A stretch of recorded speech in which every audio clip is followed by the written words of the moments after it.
കാണുമ്പോൾ കരയാനിരിക്കുകയാണല്ലോ. അതൊക്കെ കൈ വെച്ചാൽ കരയാനിരിക്കുകയാണല്ലോ. രാഹുൽ ഗാന്ധിക്ക് സമരം ചെയ്യാൻ അറിയില്ലെങ്കിൽ സംഘടന തുടങ്ങിയിട്ട് കുറച്ചു നേരമായി. ഞാൻ കുറച്ച് ലേറ്റ് ആയി പോയി.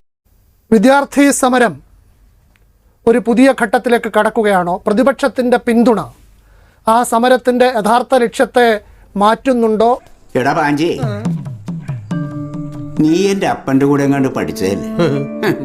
എന്തിനാടാ ഈ കുഞ്ഞുങ്ങളുടെ ജീവിതത്തിലേക്ക് വാളംപുളി പിഴിഞ്ഞൊഴിക്കുന്നത്? ഇന്ത്യ രാജ്യം കണ്ടതിലെ അടുത്ത കാലഘട്ടത്തിൽ കണ്ടതിലെ ഏറ്റവും വലിയ വിദ്യാർത്ഥി പ്രക്ഷോഭമാണ് ഇപ്പോൾ നടന്നുകൊണ്ടിരിക്കുന്നത്. കലക്കിയിട്ടുണ്ട്, നല്ല രസമുണ്ട് കേൾക്കാൻ. എല്ലാരും നല്ല തന്നെ പറയുന്നത്. ഞങ്ങൾ തീർച്ചയായിട്ടും വിശ്വസിക്കുന്നു ആ പ്രക്ഷോഭം നടത്തുന്ന എല്ലാ വിദ്യാർത്ഥികളോടൊപ്പം തന്നെ കോൺഗ്രസ് പാർട്ടിയും ഞങ്ങളും ഞങ്ങൾ നിൽക്കുകയാണ്. നമ്മളെല്ലാവരും നിൽക്കുകയാണ്. ഒന്നും പേടിക്കണ്ട, ഒരു കുഴപ്പമില്ല, ഞങ്ങളെല്ലാം കൂടെ ഉണ്ട്, ഫുൾ സപ്പോർട്ട്. നടന്നു പോകുന്ന വിദ്യാർത്ഥികളെ ഇടങ്കാലിട്ട് പിടിക്കുക, വിദ്യാർത്ഥിനികളെ വനിതാ പോലീസില്ലാതെ വളഞ്ഞിട്ട് ആക്രമിക്കുക, ഈ വിദ്യാർത്ഥികളെ നമുക്ക് കണ്ണിൽ ചോരയില്ലാത്തവണ്ണം ഈ വിദ്യാർത്ഥികളെ ആക്രമിക്കുക.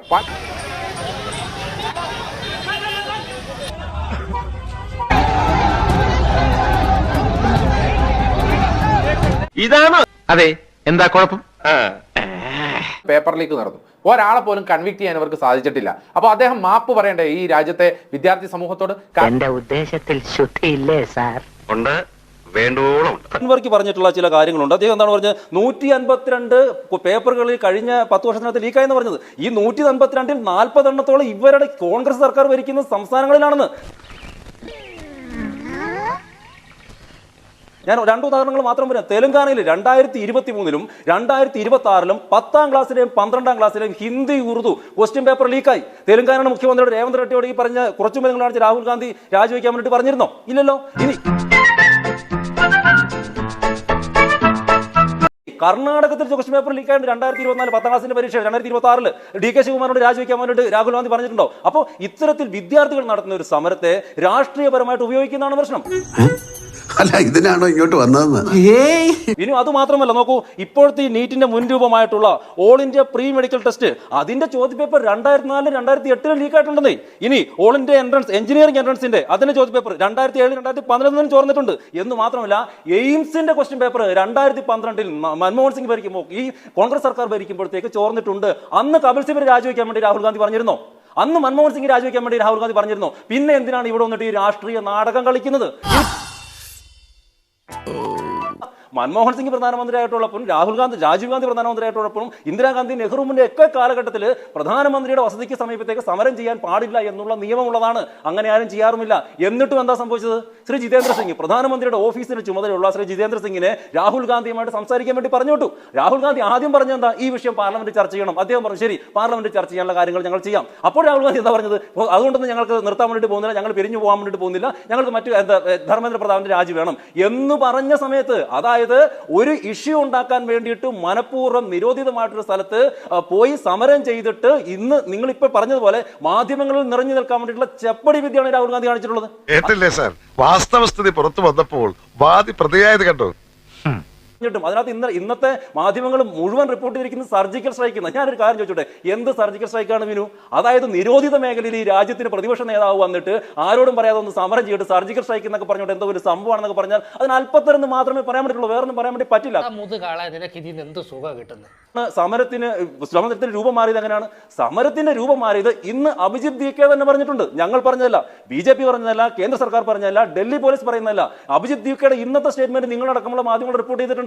അതായത് ഞങ്ങൾ അഭിജിത്ത് DK CJP എന്ന് പറയുന്ന പ്രസ്ഥാനം അവർ സമാധാനപരമായിട്ടാണ് സമരം ചെയ്യുന്നത്, പക്ഷേ ചിലർ ഗുണ്ടകൾ ഇതിനകത്ത് നുഴഞ്ഞു കയറാൻ വേണ്ടി സാധ്യതയുണ്ട് എന്ന് അഭിജിത്ത് പറഞ്ഞിട്ടുണ്ടെങ്കിൽ ആ നുഴഞ്ഞു കയറിയവർ ആരൊക്കെയാണെന്ന് നമ്മൾ പരിശോധിക്കണ്ടേ? അത് ശരിയാ. ഇനി ഈ സമരത്തിന് അഭിജിത്ത് DK പോലെ പറഞ്ഞ പോലെ തന്നെ സമാധാനപരമായിട്ടുള്ള സമരത്തിനകത്ത് ആർട്ടിക്കിൾ 370 വീണ്ടും കൊണ്ടുവരണമെന്ന് പറയേണ്ട ആവശ്യം അത് നീറ്റുമായിട്ട് എന്താ ബന്ധമുള്ളത്? ആർട്ടിക്കിൾ 370 വീണ്ടും പ്രസ്താവിച്ചിട്ടുണ്ടെങ്കിൽ നീറ്റിന് ഉള്ള പ്രശ്നങ്ങളെല്ലാം മാറുമോ? ഇനി ജയിലിൽ കിടന്നിട്ടുള്ള ആൾക്കാരെല്ലാം ഷാർജൽ ഇമാം അടക്കമുള്ള ആൾക്കാരെ തിരിച്ചു കൊണ്ടുവരണം എന്ന് പറഞ്ഞിട്ടുണ്ടെങ്കിൽ ഈ പറഞ്ഞിട്ടുള്ള നീറ്റിന്റെ വിഷയങ്ങൾ മാറും. ഗോവിന്ദൻകുട്ടി പറയുന്നതാ ശരി. കോക്രോച്ച് പാർട്ടി കഴിഞ്ഞ ഒരു മാസമായി ജന്തർ മന്ദറിൽ നടത്തുന്ന സമരത്തോട് മുഖ്യ പ്രതിപക്ഷ കക്ഷിയായ കോൺഗ്രസ് സ്വീകരിച്ച നിലപാടെന്താണ്? അങ്ങനെ പറഞ്ഞു കൊടുക്കണം. കോൺഗ്രസ് പടരുന്നു, ഈ സമരത്തിന്റെ വ്യാപ്തി വർദ്ധിക്കുന്നു എന്ന് കണ്ടപ്പോൾ ആ നിമിഷത്തെ, ആ യഥാർത്ഥ നിമിഷത്തെ വളരെ സമർത്ഥമായി കോൺഗ്രസ് സീസ് ചെയ്യുകയായിരുന്നു. പ്രശ്നങ്ങൾ അവസാനിപ്പിക്കാൻ വന്നവര് പുതിയ പ്രശ്നങ്ങൾ ഉണ്ടാക്കുന്ന അവസ്ഥയിലേക്ക് ആ കാര്യങ്ങളുടെ പോക്ക്. കോൺഗ്രസിനെ പ്രത്യക്ഷത്തിൽ അനുകൂലിക്കുകയോ എതിർക്കുകയോ ഒന്നും ചെയ്യാത്ത ശ്രീ ഷിനാസിന്റെ ഭാഗത്ത് നിന്ന് പോലും അദ്ദേഹം പറഞ്ഞു നേരത്തെ കോൺഗ്രസ് എവിടെയായിരുന്നു. ഇത് സാധാരണഗതിയിൽ എല്ലാവരും ചിന്തിക്കുന്ന ഒരു കാര്യമാണ്. അതായത് പൂർണ്ണമായ ആത്മാർത്ഥതയോടെ അല്ല കോൺഗ്രസ് ഈ ഒരു പിന്തുണയുമായി വന്നിരിക്കുന്നത്. അതിനെ ഒരു പൊളിറ്റിക്കൽ ഓപ്പർച്യൂണിസമായിട്ട് അവർ കണ്ടിരിക്കുന്നു എന്നുള്ളതാണ്. ഇത് വെച്ച് ഞാനൊരു പണി പണിയും മക്കളെ, ഈ പണി പാളും മക്കളെ. 10 പോയിന്റ് അജണ്ടയുണ്ട്. അതിൽ എത്ര എണ്ണത്തിൽ ഒരു കോമൺ എഗ്രിമെന്റിലേക്ക് എത്താനായിട്ട് സാധിക്കും? ഈ കോച്ചിങ്ങുമായി ബന്ധപ്പെട്ടിട്ട് ഇതിൽ ശരിയായിട്ടുള്ള കൾപ്രിറ്റ്സ് അവരല്ലേ, അല്ലെങ്കിൽ അവരുടെ ഒരു ലോബി സിസ്റ്റമാണോ ഇതിൽ പ്രവർത്തിക്കുന്നത്? അവർക്ക് സർക്കാരിന് വേണ്ടി ചോദ്യപേപ്പർ തയ്യാറാക്കി കൊടുക്കുന്ന ആൾക്കാരുമായി ബന്ധപ്പെട്ട് എന്തെങ്കിലും ഇല്ലെജിറ്റിമേറ്റ് ആയിട്ടുള്ള ബന്ധമുണ്ടോ? അത് വളരെ ദീർഘകാലമായിട്ട് നിൽക്കുന്ന ഡീലാണോ? അതിനെ തകർക്കാനായിട്ട് എന്താ ചെയ്യുക? ഈ രീതിയിലത്തേക്കുള്ള ആക്ഷൻ ഓറിയന്റഡ് ആയിട്ടുള്ള സജഷൻസ് ഉണ്ടാകണം. പക്ഷേ അൺഫോർച്ചുനേറ്റ്ലി വിദ്യാർത്ഥികളെ റെപ്രസെന്റ് ചെയ്യുന്ന CJP യുടെ ഭാഗത്തു നിന്ന് പോലും അത്തരത്തിലുള്ള ഡിമാൻഡുകൾ ഉണ്ടാകുന്നില്ല. അൺഫോർച്ചുനേറ്റ്ലി കോൺഗ്രസ് പറയുന്ന പൊളിറ്റിക്കലായിട്ടുള്ള ഡിമാൻഡ് പോലെ തന്നെയാണ് ഇപ്പോഴും അവർ പറയുന്നത്. അതായത് അതിൽ നഷ്ടപരിഹാരം എന്ന് പറയുന്നത് കമ്പാഷനേറ്റ് ഗ്രൗണ്ടിലുള്ള ഒരു കാര്യമാണ്. മന്ത്രി രാജിവെക്കുക എന്ന് പറയുന്ന ഒരു കാര്യമുണ്ട്. പിന്നെ സോനം വാങ്ചുക്കിൻ്റെ കാര്യത്തിൽ പറഞ്ഞിരിക്കുന്നത് വാസ്തവമായി നിരക്കുന്ന കാര്യമല്ല. കാരണം ഡൽഹി ഹൈക്കോടതി തന്നെ പറഞ്ഞിട്ടുണ്ട് അദ്ദേഹം അറസ്റ്റിലല്ല, ഡിറ്റൻഷനിലല്ല, സ്വതന്ത്ര സിറ്റിസനാണ്. അദ്ദേഹത്തിനെ ഒരു തരത്തിലും അങ്ങനെ കസ്റ്റഡിയിലായിട്ട് എടുത്തിട്ടില്ല. ഡൽഹി പോലീസ് ചെയ്തിരിക്കുന്ന നടപടി ആർബിട്രറി അല്ല, ഫോഴ്സ് ഫീഡ് ചെയ്യാനായിട്ട് അവർ ശ്രമിച്ചിട്ടില്ല. ഇതൊക്കെ അവർ പറയുമ്പോൾ പോലും CJP വീണ്ടും, അതായത് കോടതി പറഞ്ഞതിന് ശേഷവും വീണ്ടും അതേ കാര്യം തന്നെ ആവർത്തിക്കുകയാണ്. ഇതുമായി ബന്ധപ്പെട്ട് നിരവധി യൂട്യൂബ് ചാനലുകളും അല്ലാത്ത മുഖ്യധാരാ ചാനലുകളും ഒക്കെ അവിടെ പ്രൊട്ടസ്റ്റിൽ ഉൾപ്പെടുന്ന ആൾക്കാരുടെ ഇൻ്റർവ്യൂസ് എടുക്കുന്നുണ്ട്. അതിലൊരു പെൺകുട്ടി പറയുന്നത് ഞാൻ കണ്ടതാണ്, മോദിക്കോ ഗോലി മാറും. അതായത് നരേന്ദ്രമോദി ഒരു കാര്യവും കേൾക്കുന്നതല്ല, അതുകൊണ്ട് നരേന്ദ്രമോദിയെ നമുക്ക് വെടിവെക്കാം, അതല്ലാതെ വേറെ മാർഗ്ഗമില്ല എന്ന രീതിയിലേക്ക്. എന്താണ് നിനക്ക് തീരെ വെളിവില്ലേ? ഇതൊരു സെൻസിറ്റീവ് ആയിട്ടുള്ള സിറ്റുവേഷൻ ആണ്. ആൾക്കാർ അവരവരുടേതായിട്ടുള്ള തോട്ട്സ് ഇതിലേക്ക് കൊണ്ടുവരുന്ന സമയത്ത് എന്തെങ്കിലും റോങ് ആയിട്ട് അവിടെ സംഭവിച്ചു കഴിഞ്ഞാൽ ധർമ്മേന്ദ്ര പ്രധാനിൽ നമ്മൾ പറയുന്ന അക്കൗണ്ടബിലിറ്റി, റെസ്പോൺസിബിലിറ്റി എന്നതുപോലെ CJPക്കാരാണ്. പിള്ളേർക്കാർക്കെങ്കിലും മണ്ടയുണ്ടോ? ഇനി അതോ ഉണ്ടേ തന്നെ മണ്ടലോട്ട് വല്ലതും കേറുവോ? കഴിഞ്ഞ ദിവസങ്ങളിലായിട്ട് നമ്മുടെ മലയാള മാധ്യമങ്ങളിൽ ഉൾപ്പെടെ ദേശീയ മാധ്യമങ്ങളിലും CJPയുടെ പല ആൾക്കാരും ഈ ചർച്ചകളുമായി ബന്ധപ്പെട്ട് പങ്കെടുത്തു. അപ്പോൾ അവർ പറയുന്ന ഈ വയലൻസ് ഉണ്ടായതിനെ പറ്റി ചോദിക്കുന്ന സമയത്ത് അവർ പറയുന്ന രണ്ട് കാര്യങ്ങളാണ്. രണ്ടും അവർക്ക് പ്രൂവ് ചെയ്യാൻ കഴിയാത്ത കാര്യങ്ങളാണ്. ഒന്ന്, അവർ പറയുന്നത് മറ്റാൾക്കാർ ഇതിലേക്ക് നുഴഞ്ഞു കയറി. ഈ ചർച്ചയിൽ തന്നെ ഇതിനോടകം പറഞ്ഞതുപോലെ ആര് നുഴഞ്ഞു കയറി, എന്താണ് നിങ്ങളുടെ തെളിവ്? അത് വെറുതെ ഒരു സ്റ്റേറ്റ്മെൻറ്റ് മാത്രമാണ്. രണ്ടാമത് അവർ പറയുന്നത് ഇനി അഥവാ ഞങ്ങളുടെ പ്രവർത്തകരുടെ ഭാഗത്തു നിന്ന് എന്തെങ്കിലും പ്രശ്നം ഉണ്ടായിട്ടുണ്ടെങ്കിൽ ഞങ്ങളത് പരിശോധിക്കാൻ ഞങ്ങളതിൽ അപ്പോളജൈസ് ചെയ്യുന്നു. അത് അക്കൗണ്ടബിലിറ്റി അല്ല. അങ്ങനെയാണെങ്കിൽ ധർമ്മേന്ദ്ര പ്രധാൻ അപ്പോളജൈസ് ചെയ്താൽ മതിയല്ലോ. അങ്ങനെയല്ലല്ലോ അവർ പറഞ്ഞത്. നരേന്ദ്രമോദി അപ്പോളജൈസ് ചെയ്യുകയും ധർമ്മേന്ദ്ര പ്രധാൻ രാജിവെക്കുകയും വേണം എന്നാണ് പറയുന്നത്. ഇതിലൊരു കാര്യമായ പ്രശ്നമുണ്ട്. കാരണം നമ്മൾ ഈ വിദ്യാർത്ഥികളെ തല്ലിച്ചതച്ചു എന്ന രീതിയിലേക്ക് പറയുന്ന സമയത്ത് വിദ്യാർത്ഥികൾ കാട്ടിയതും വയലൻസ് തന്നെയാണ്. ഇത് ചോദിക്കാൻ എവിടെ പോയി ന്യായം പറയുന്ന ഈ നാവ്? വനിതാ ജേർണലിസ്റ്റുകൾ ഒരാളിൻ്റെ തോളത്ത് കൈയിടുകയും ഒരാളെ കാലിൽ തൊഴിക്കുകയും ഒക്കെ ചെയ്യുന്നത് നമ്മൾ കാണുന്നുണ്ട്. പോലീസുകാരെ ആക്രമിക്കുന്നുണ്ട്. അപ്പോൾ അക്രമം എന്ന് പറയുന്നതും വഴി തടയുക എന്ന് പറയുന്നതും ഉത്തരവാദിത്ത ബോധത്തോടു കൂടി അവർ ചെയ്യേണ്ടുന്ന കാര്യമേ അല്ല. അതിലൊരു ചോദ്യം ഉണ്ടായിക്കഴിഞ്ഞാൽ അതിൻ്റെ അക്കൗണ്ടബിലിറ്റി ആർക്കാണ്, നിങ്ങളിലെ ധർമ്മേന്ദ്ര പ്രധാൻ ആരാണ് എന്ന് ചോദിച്ചു കഴിഞ്ഞാൽ CJP കൈമലത്തുകയുള്ളൂ. അതുകൊണ്ട് നിയമത്തിനെ പൂർണ്ണമായിട്ടും അനുസരിക്കാനായിട്ട് അവർ തയ്യാറാകണം. കൃത്യമായിട്ടുള്ള ഡിമാൻഡുകൾ മുന്നോട്ട് വെക്കണം. അത് പൊളിറ്റിക്കൽ ഡിമാൻഡിന് മുകളിലേക്ക് ഉയരണം എന്നുള്ളതാണ് എൻ്റെ സജഷൻ. രാജീവ് ചന്ദ്രശേഖർ പ്രസംഗിച്ചത് കൂടി കേൾക്കാം. ഇതൊരു ഗൂഢാലോചനയാണ്. കോൺഗ്രസിന് ജനാധിപത്യ വഴി അവർക്ക് ജനങ്ങളുടെ പിന്തുണ കിട്ടില്ല എന്ന് അവർക്ക് മനസ്സിലായിട്ടുണ്ട്. 14, 19, 24 ബീഹാർ, വെസ്റ്റ് ബംഗാൾ, ആസാം ജനങ്ങൾ തീരുമാനിച്ച് ഒരു നല്ല മെസ്സേജ് കൊടുത്തിട്ടുണ്ട് കോൺഗ്രസിന്. അപ്പോൾ ഏത് വഴിയാണ് അവർക്ക് ഇനിയിപ്പോ ഭരണത്തിൽ വരാൻ ഒരു സാധ്യത? ഇങ്ങനത്തെ ഒരു ഗൂഢാലോചന ആ വിത്ത് കണ്ടത്തിൽ ഇറങ്ങിയില്ല. ജനാധിപത്യത്തിന് അട്ടിമറിച്ച് അത് നമ്മൾ ആദ്യം കണ്ടതാണ് കർഷക സമരത്തിന്റെ സമയം, അത് കഴിഞ്ഞിട്ട് CA സമരത്തിന്റെ സമയം. അതിന്റെ അന്വേഷണം നടത്തിയപ്പോൾ നമ്മൾ എന്താണ് കണ്ടുപിടിച്ചത്?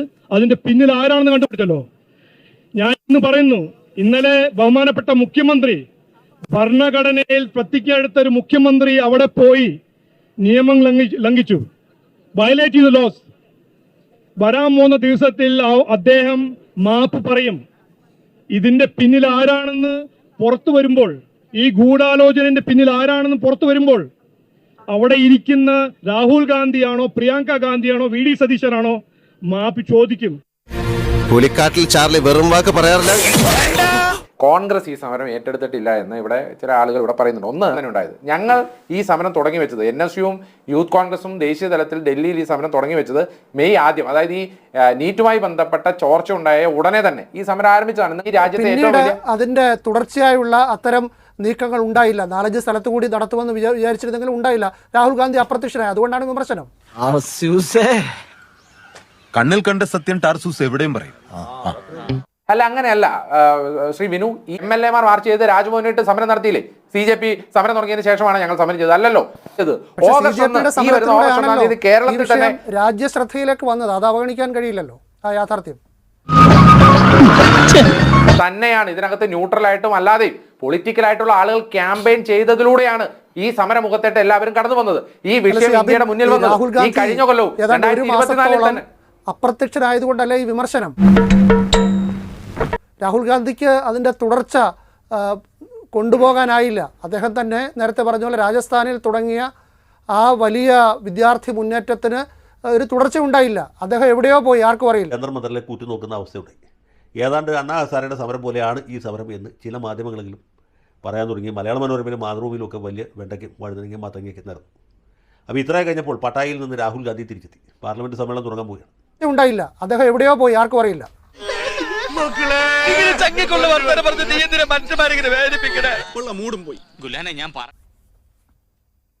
അല്ല, അത് ഞാൻ പറഞ്ഞല്ലോ, വ്യക്തിപരമായ യാത്രകൾ വ്യക്തിപരമാണ്, അതോടെ ഇരിക്കട്ടെ. അപ്പൊ ഏതാ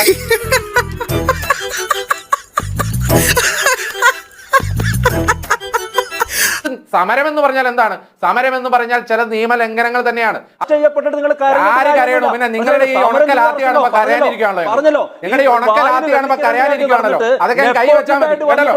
ഉണക്കലാത്തി കാണുമ്പോ കരയാനിരിക്കുകയാണല്ലോ ഞങ്ങൾ. പിന്നെ കരയാൻ ഉണക്കലാത്തി ഞങ്ങളെ കരയിപ്പിക്കാൻ കയ്യിൽ വെച്ചാൽ മതി കേട്ടല്ലോ. രാഹുൽ ഗാന്ധിക്ക് സമരം ചെയ്യാൻ പിന്നെ നിങ്ങളൊക്കെ ഒരുപാട് സമരം ചെയ്തിട്ടുള്ളതാണ്.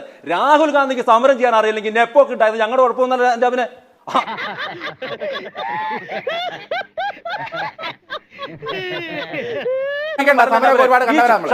ഷർട്ടിൽ പുരട്ടാൻ വേണ്ടിയിട്ട് ചുവന്ന കളറുമായിട്ട് സമരത്തിന് പോകുന്ന ആൾക്കാരാണ് നിങ്ങൾ യൂത്ത് കോൺഗ്രസ്. ഷർട്ടിൽ ചുവന്ന കളറുമായിട്ട് സമരത്തിന് പോകുന്ന യൂത്ത് കോൺഗ്രസ് ഒന്നും കഴിഞ്ഞ 10 കൊല്ലമായി ഒരു സമരം ചെയ്തിട്ടില്ല. കേരളത്തിന് പുറത്ത് യുവമോർച്ച എന്ന് പറഞ്ഞ ഒരു ദിവസം വാഗ്വാദങ്ങൾ കൊണ്ട്, ചർച്ചകൾ കൊണ്ട് രാജ്യത്തെ വിദ്യാർത്ഥികൾക്ക് ഒരു നീതിയും കിട്ടില്ല. അപ്പൊ അങ്ങനെയാണ് കാര്യങ്ങൾ.